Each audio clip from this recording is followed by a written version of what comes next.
سلطان کے چہرے کے اضلاع بدلتے جا رہے تھے۔ سلطان بالکل خاموش ہو چکے تھے۔ وزیر نے اپنی بات ان کی گوش گزاری اور جانے کی اجازت دی۔ سلطان نے سر اس بات میں ہلا کر انہیں جانے کے لیے بول دیا۔ جیسے وزیر جانے لگا، سلطان نے پیچھے سے آواز دی، کہنے لگے جا کر اپنا بیس تبدیل کر لو اور ہمارے کچھ سپاہیوں کو بھی بیس تبدیل کرنے کے لیے بول دو۔ ہم لوگ ابھی ہی اس میت کے پاس جائیں گے اور معلوم کریں گے کہ آخر کیا بات ہے۔ سلطان کا حکم فوراً ہی بجا لایا گیا۔ وزیر سر اس بات میں ہلا کر جا چکا تھا۔ سلطان بھی اپنے شاہی لباس کو اتار کر ایک معمولی سا لباس زیبتن کرنے کے لیے جا چکے تھے۔ تھوڑی دیر بعد سلطان ایک بادشاہ کے لباس کی بجائے ایک معمولی سے مسافر کا لباس پہن کر محل سے باہر آ گئے تھے۔ باہر ہی ان کے چند سپاہی اور وزیر بھی معمولی لباس میں کھڑے ہوئے تھے۔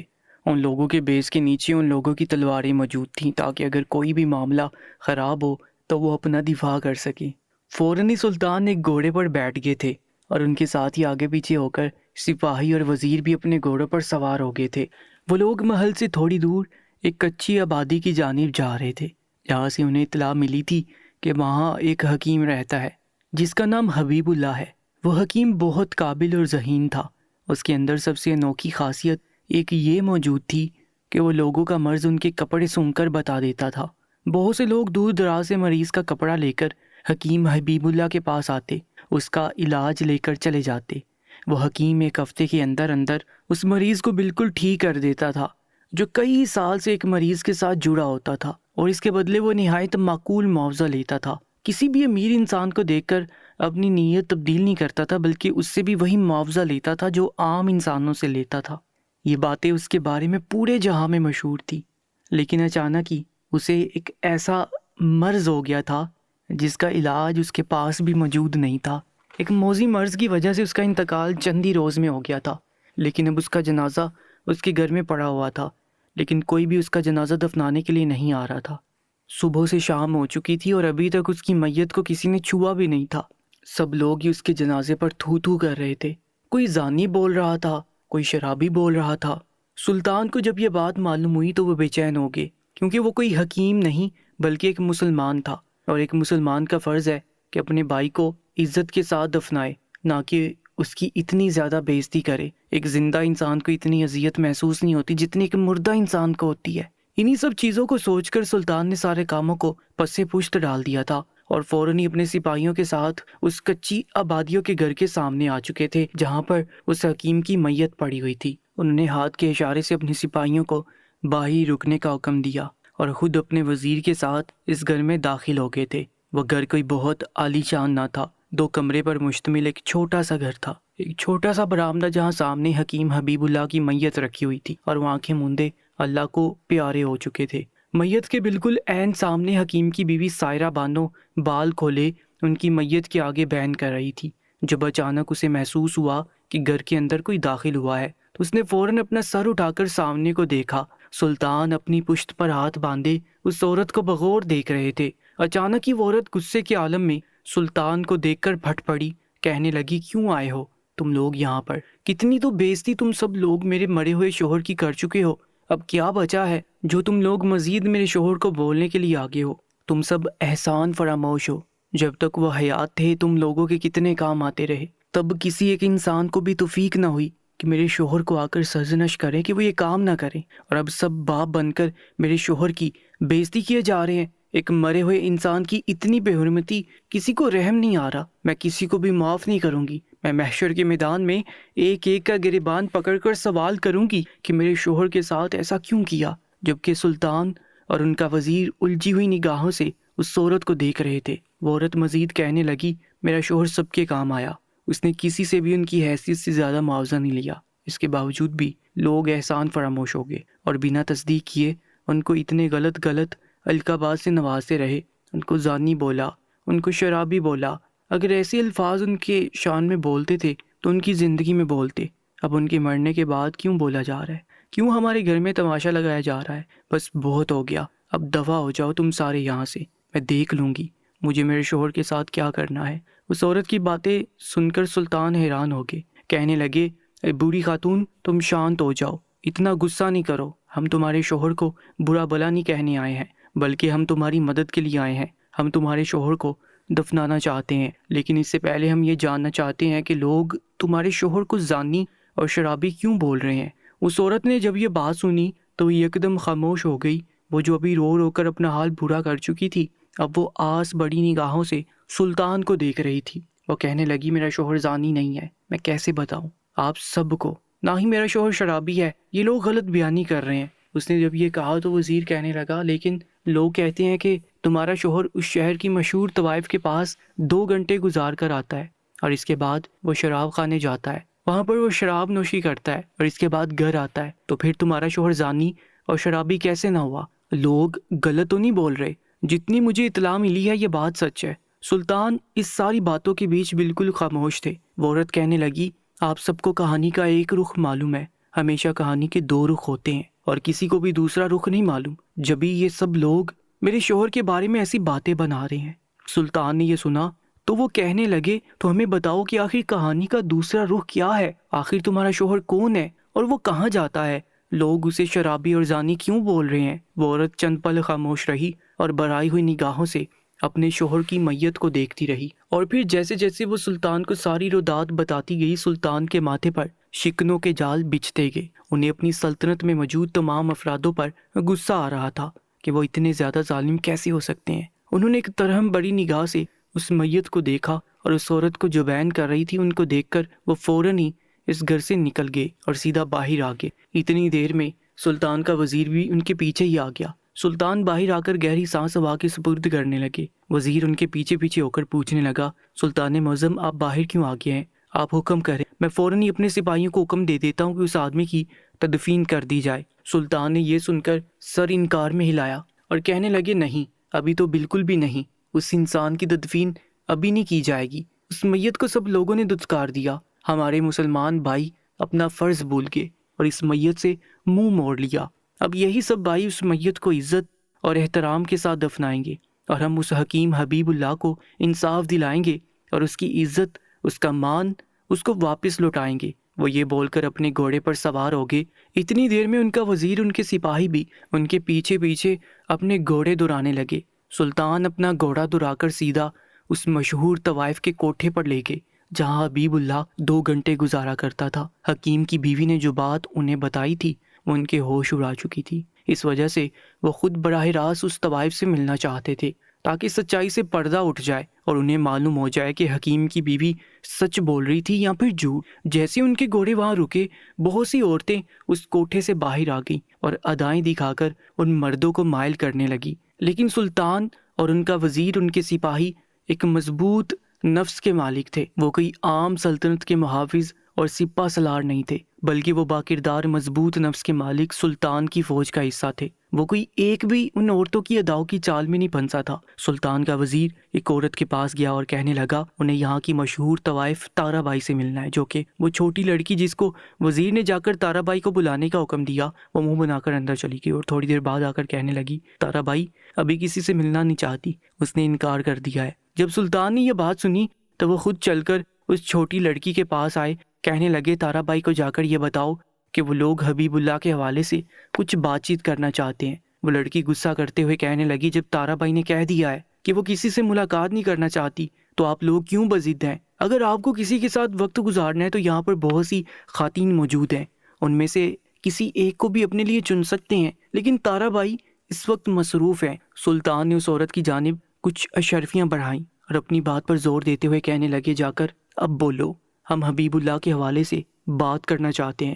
اس بار وہ لڑکی انکار نہیں کر پائی تھی، بلکہ اپنی پوٹلی میں اشرفیاں ڈال کر خاموشی سے اندر چلی گئی تھی۔ وہ لوگ وہی کوٹھے کے دروازے پر کھڑے ہو کر انتظار کرنے لگے۔ چند منٹ بعد ہی وہ لڑکی چلتی ہوئی آئی، کہنے لگی، آپ میں سے کوئی ایک تارا بائی سے مل سکتا ہے، وہ اندر بلا رہی ہے۔ جبکہ فوراً یہ بات سن کر سلطان اس کوٹھے کے اندر جا چکے تھے جہاں سے وہ گزرنا بھی پسند نہیں کرتے تھے، لیکن آج ان کی رعایا کا ایک انسان جو اس دنیا فانی سے کوچ کر چکا تھا، اس کی عزت کا سوال تھا۔ انہیں کسی بھی طور پر حکیم حبیب اللہ کی عزت اور اس کا مان اسے واپس لوٹانا تھا، اسی لیے وہ اپنے اصولوں کو بھی پس سے پشت ڈال چکے تھے۔ وہ اندر داخل ہوئے تو تارا بائی اپنی جگہ سے کھڑی ہوئی۔ وہ دکھنے میں عورت بہت پرکشش معلوم ہوتی تھی، لیکن وہ سلطان سے پیٹھ موڑ چکی تھی اور کھڑکی کے پاس کھڑی ہوئی تھی۔ سلطان کی آنکھوں کے سامنے اس عورت کی پشت تھی، وہ عورت سلطان کو بنا دیکھے کہنے لگی، میں اب یہ کام چھوڑ چکی ہوں، اگر آپ کو کسی کے ساتھ اپنی رات رنگین کرنی ہے یا پھر کسی بھی طوائف کا رقص دیکھنا ہے تو اس کوٹھے میں بہت سی عورتیں موجود ہیں، آپ ان کے پاس جا کر اپنی رات کو رنگین کر سکتے ہیں اور رقص بھی دیکھ سکتے ہیں، میں اب کسی کے بھی حوالے سے کسی بھی مرد کے ساتھ رات نہیں گزارتی۔ جب سلطان یہ بات سن کر کہنے لگے، میں رات گزارنے نہیں آیا ہوں، نہ میں کسی کا حوالہ لے کر آپ کے پاس آیا ہوں، میں دراصل آپ کے پاس آنے والے حکیم حبیب اللہ کے بارے میں آپ سے بات کرنے آیا ہوں۔ وہ اس دنیا سے جا چکا ہے اور کوئی بھی شخص اس کی میت کو دفنانے کے لیے آگے نہیں بڑھ رہا ہے، اور وجہ حبیب اللہ کا آپ کے پاس 2 گھنٹے گزارنا ہے۔ سب لوگوں کا کہنا ہے کہ وہ شخص زانی ہے اور ہم لوگ زانی کی میت کو ہاتھ بھی نہیں لگائیں گے۔ وہ عورت یہ بات سن کر یکدم ہی پلٹی تھی، جبکہ سلطان بھی اس کی خوبصورتی دیکھ کر مبہوت رہ گئے تھے۔ وہ دودھیا رنگت کی مالک تھی، اس کی آنکھیں جھیل جیسی تھیں، اس کی گال پر قدرتی گلال بکھرا ہوا تھا، اس کے بال کمر سے بھی نیچے تک تھے جو آبشار کی مانند کمر پر پھیلے ہوئے تھے۔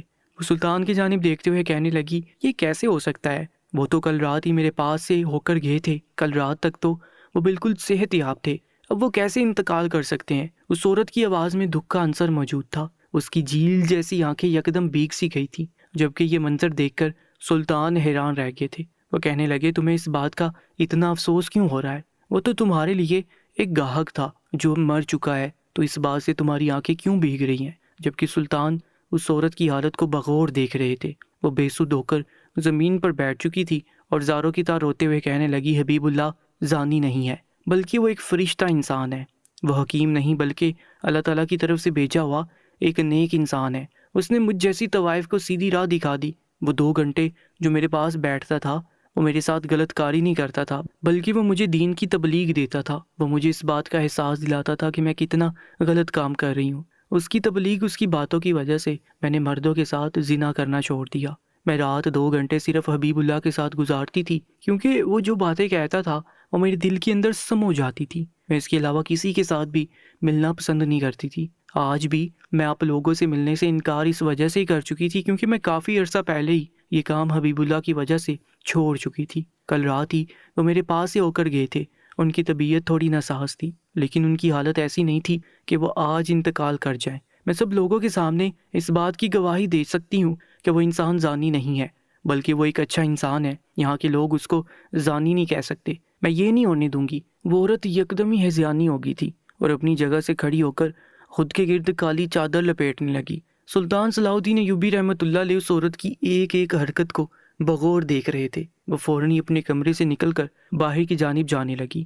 سلطان بھی دھیرے دھیرے قدم اٹھا کر باہر آ گئے تھے۔ وہ آگے بڑھی، اس سے پہلے ہی سلطان نے اسے آواز دی اور کہنے لگے، ہم بھی وہی جا رہے ہیں، آپ ہمارے ساتھ چل سکتی ہیں۔ وہ اسی بات کو معلوم کرنے آئے تھے اور اس عورت کو دیکھنے آئے تھے جس کے بارے میں لوگ بول رہے تھے کہ حبیب اللہ 2 گھنٹے اس طوائف کے پاس گزارتا ہے۔ حبیب اللہ کی بیوی نور بانو کا کہنا تھا کہ اس کا میاں 2 گھنٹے اس طوائف کے پاس اس غرض سے جاتا تھا کوئی اور مرد زنا کے گناہ سے دوچار نہ ہو، اور شراب خانے جانے کا مقصد یہ تھا کہ وہ وہاں سے شراب کی بوتلیں ختم کرنا چاہتا تھا۔ وہ وہاں سے 2 شراب کی بوتلیں لے کر گھر آنے کے بعد اس کو گٹر کی نالی میں بہا دیتا۔ یہ کرنے کا مقصد صرف یہ تھا کہ اس کا انداز تھوڑا نرالا تھا، لیکن وہ اس کام کو ہر روز ہی کرتا تھا اور لوگ سمجھتے تھے کہ وہ زانی ہے، وہ شرابی ہے۔ وہ عورت سلطان کے گھوڑے پر سوار ہو کر ان کے ہمراہ ہی اس کچی آبادیوں کے گھر کے سامنے آ چکی تھی جہاں پر حبیب اللہ کی میت رکھی ہوئی تھی۔ وہ عورت ایک بڑے چبوترے پر کھڑی ہوگی اور بلند آواز میں کہنے لگی، اے محلے والو، باہر آؤ، مجھے تم سب کو کچھ بتانا ہے۔ اس کی آواز اتنی بلند تھی کہ آس پاس کے گھروں کے دروازے کھلنا شروع ہو گئے۔ سلطان اور ان کے سپاہی اس عورت کے گرد ہی کھڑے ہوئے تھے تاکہ کہیں کوئی آدمی یا کوئی عورت غصے میں آ کر اس عورت کو نقصان نہ پہنچائے۔ اس کی آواز بلند ہونے کی وجہ سے بہت سے لوگ اپنے گھروں سے باہر آ گئے تھے اور آپس میں چہ مگوئیاں کرنا شروع کر چکے تھے۔ وہ عورت بلند آواز میں کہنے لگی، میں گواہی دیتی ہوں کہ حبیب اللہ شرابی یا زانی نہ تھا، اس نے میرے ساتھ کوئی زنا کاری نہیں کی، وہ میرے ساتھ آ کر تم سب مردوں کو اس گناہ سے بچاتا تھا جو تم لوگ میرے پاس آ کر کرتے تھے۔ میں یہاں کھڑی ہو کر دعوے سے کہہ سکتی ہوں کہ یہاں موجود بہت سے مرد میرے ساتھ اپنی راتیں رنگین کر چکے ہیں لیکن خود کو پارسا بنائے بیٹھے ہیں۔ میں ابھی اس وقت کسی اور کی بات نہیں کروں گی، میں صرف حبیب اللہ کے بارے میں کہنا چاہتی ہوں کہ تم سب غلط ہو۔ وہ میرے ساتھ بیٹھ کر میری تبلیغ کرتا تھا، مجھے غلط راہ سے سیدھی راہ پر لاتا تھا، اور ایک اسی کی بدولت میں نے ایک طوائف کا عہدہ چھوڑ کر اللہ کی رسی کو تھام لیا۔ میں نے سارے گناہوں سے توبہ کر لی، جبکہ یہ بات سننے کی تھی کہ پورے محلے کے مردوں عورتوں کو سانپ سونگھ گیا۔ اس عورت کی آواز کو سن کر حبیب اللہ کی بیوی بھی گھر کے دروازے پر کھڑی ہو کر آنسو و بڑی نگاہوں سے سلطان کو دیکھ رہی تھی۔ وہ سمجھ چکی تھی کہ یہ سب کرنے والا کوئی اور نہیں بلکہ یہی عام سے لباس میں موجود شخص ہے، لیکن وہ نہیں جانتی تھی کہ عام سے لباس میں موجود شخص کوئی اور نہیں بلکہ سلطنت کے بادشاہ سلطان ہے۔ جب تارا بائی نے براہ راست خود حبیب اللہ کی گواہی دی تو سارے مرد یکدم ہی شرمسار ہو گئے اور حبیب اللہ کی بیوی نور بانو کی جانب دیکھ کر معافی مانگنے لگے۔ سب لوگ ہی ہاتھ جوڑ کر اپنے کیے کی معافی مانگ رہے تھے، کہہ رہے تھے کہ میں معاف کر دو، ہمیں حکیم صاحب پر شک نہیں کرنا چاہیے تھا، ہمیں نہیں معلوم تھا کہ وہ اتنے عظیم کام کر رہے ہیں۔ ہم سب یہی سمجھے تھے کہ وہ زنا کرنے کے لیے اس طوائف کے پاس جاتے ہیں، کیونکہ تارا بائی پورے جہاں میں مشہور ہے اور ان کے پاس جانے والا ہر شخص یہی مشہور ہو جاتا ہے، اس لیے حبیب اللہ بھی مشہور ہو گئے تھے۔ ہم سب اپنے کیے کی معافی مانگتے ہیں، جبکہ وہ عورت بالکل خاموش تھی، اس نے کسی کو کوئی الفاظ نہیں کہا تھا۔ تھوڑی دیر بعد ہی حبیب اللہ کی میت کو بہت عزت اور احترام کے ساتھ دفنا دیا گیا۔ اس کی تدفین کے بعد جب سلطان اپنے سپاہیوں اور وزیر کے ہمراہ واپس محل جانے لگے تو وہ عورت ان کے سامنے آ گئی، کہنے لگی میں نہیں مانتی کہ آپ کوئی عام انسان ہو، کیونکہ کوئی عام انسان ایسا کر ہی نہیں سکتا، کسی میں اتنی جرت ہی نہیں ہے کہ وہ تارا بائی سے ملاقات کر کے اسے یہاں آنے پر آمادہ کر دے۔ آپ کون ہو؟ میں آپ کی شکر گزار ہوں کہ آپ نے میرے شوہر کو وہ عزت اور مرتبہ واپس دلوایا جو مرنے سے پہلے ان کے پاس موجود تھا۔ اس عورت کی بات سن کر پاس کھڑے کچھ مرد بھی ان کی جانب متوجہ ہو چکے تھے۔ وہ سب سلطان کو حیرت بڑی نگاہوں سے دیکھنے لگے کہ یہ نوجوان کون ہے جو اپنے کچھ سپاہیوں کے ساتھ گھوڑے پر سوار ہے۔ سلطان نے ایک نظر اس عورت کو دیکھا اور کہنے لگے حبیب اللہ ایک مسلمان مرد تھا، اس نے بہت سے مریضوں کو شفا دی، اللہ نے اس کو ایک مرتبے سے نوازا، میں کبھی نہیں چاہتا کہ وہ بنا عزت اور احترام کے اس دنیا سے رخصت ہو۔ وہ عورت یہ بات سن کر کہنے لگی میں یہ باتیں جانتی ہوں، میرا سوال ابھی تک وہی ہے کہ آپ کون ہو؟ اچانک سے آپ کا آنا مجھے حیرت میں مبتلا کر رہا ہے۔ صبح سے شام ہو گئی تھی لیکن کوئی نہیں آیا تھا اور اچانک آپ کا آنا مجھے کچھ اور ہی اندیشہ دے رہا تھا۔ سلطان اس کی بات سن کر مسکرائے اور کہنے لگے تمہارا اندیشہ درست ہے، میں کوئی عام انسان نہیں ہوں، میں سلطنت کا بادشاہ سلطان ہوں۔ مجھے معلوم ہوا تھا کہ حکیم حبیب اللہ کی میت کو صبح سے شام ہو گئی ہے اور اس کو کوئی دفنانے نہیں آ رہا، تو مجھ سے رہا نہیں گیا اور میں یہاں پر آ گیا۔ میں یہاں پر اس نیت سے آیا تھا کہ میں اپنے سپاہیوں اور وزیر کے ہمراہ تمہارے شوہر کی تدفین کر دوں گا، لیکن یہاں آنے کے بعد جو باتیں مجھے معلوم ہوئیں اس کے بعد میرا ضمیر مجھے اجازت نہیں دیتا تھا کہ میں حبیب اللہ کو بنا عزت اور احترام کے دفناؤں، اس لیے میں خود براہ راست تارا بائی کے پاس گیا۔ نور بانو نے جب یہ سنا تو وہ یکدم ہی سلطان کے پیروں میں گر گئی، زاروں کی طرح روتے ہوئے کہنے لگی سلطان معظم مجھے معاف کر دیں، آپ کی آمد پر میں نے نہ جانے آپ کو کیا کیا بولا، میں گناہ گار عورت ہوں، میں نے بہت غلط کیا، مجھے معاف کر دیں۔ وہ عورت روئی جا رہی تھی اور اپنی غلطی کی معافی مانگ رہی تھی۔ سلطان نے اپنے گھوڑے کو ایڑی لگائی اور کہنے لگے کوئی بات نہیں،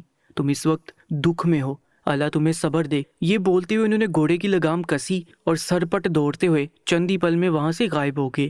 وہ ایسے ہی تھے، ایک عظیم بادشاہ، دوسروں کی عزت کی خاطر اپنے اصولوں کو بھی ایک طرف رکھ دینے والے، ان جیسا آج تک اس دنیا میں نہ کبھی کوئی آیا ہے نہ کبھی آئے گا۔ اگر وہ خود براہ راست سارے معاملے کی تصدیق نہ کرتے تو اس غلط فہمی کی وجہ سے سب لوگ ہی اس حکیم کو برا بھلا کہتے جس نے ساری عمر لوگوں کی خدمت میں گزار دی تھی۔ مزید ویڈیو اپڈیٹس کے لیے ہمارے YouTube چینل کو سبسکرائب کر لیجیے گا اور ساتھ موجود بیل آئیکن پر بھی کلک کر لیجیے گا۔